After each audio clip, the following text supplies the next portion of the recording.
রাতের আধারে পাকিস্তানের ড্রোন দিয়ে হামলা চালিয়েছে ভারত। বুধবার রাতে 25টি ড্রোন দিয়ে পাকিস্তানের অন্তত 9টি শহরে হামলার অভিযোগ করে ইসলামাবাদ। এতে প্রথমবারের মতো লাহোরের সামরিক স্থাপনায় একটি ড্রোন আঘাত করলে আহত হন বেশ কয়েকজন পাক সেনা।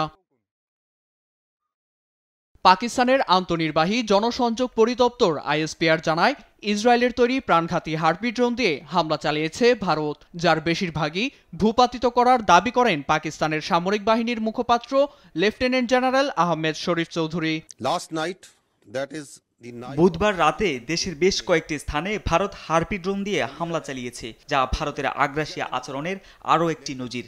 লাহোর, গুজরানওয়ালা, চাকওয়াল, রাওয়ালপিন্ডি, এট্রোক, ভাওয়ালপুর, ছোর ও করাচিতে ভারতীয় হামলার পর বেসামরিকেরা এখন প্রাণ ভয়ে রয়েছে।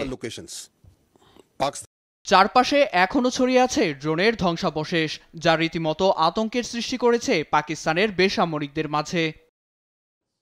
এর মধ্যেই লাহোরে অবস্থিত পাকিস্তান সামরিক বাহিনীর আকাশ প্রতিরক্ষা ব্যবস্থা ড্রোন হামলায় ধ্বংস করে দেওয়ার দাবি জানায় ভারত। দাবিটি প্রত্যাখ্যান করেছেন পাকিস্তানের প্রতিরক্ষা মন্ত্রী খাজা আসিফ।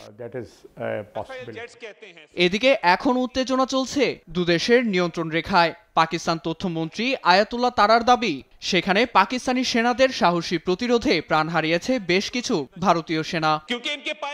লাইন অফ কন্ট্রোলে 40 থেকে 50 জন ভারতীয় সেনার প্রাণ গেছে। যুদ্ধ বিমানের পরিবর্তে তারা এখন আমাদের উপর ড্রোন দিয়ে হামলা চালাচ্ছে। সম্ভবত প্রাণ ভয়েই এখন প্রযুক্তি দিয়ে হামলা চালাচ্ছে তারা।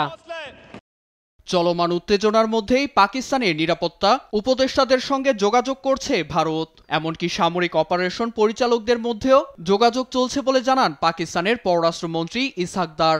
এছাড়া সংঘাত নিরসনে ভারত সংলাপে বসতে প্রস্তুত, তবে পরিস্থিতির সুযোগ নিলে পরিণতি ভালো হবে না বলে স্পষ্ট জানিয়েছেন ভারতের প্রতিরক্ষা মন্ত্রী রাজনাথ সিং।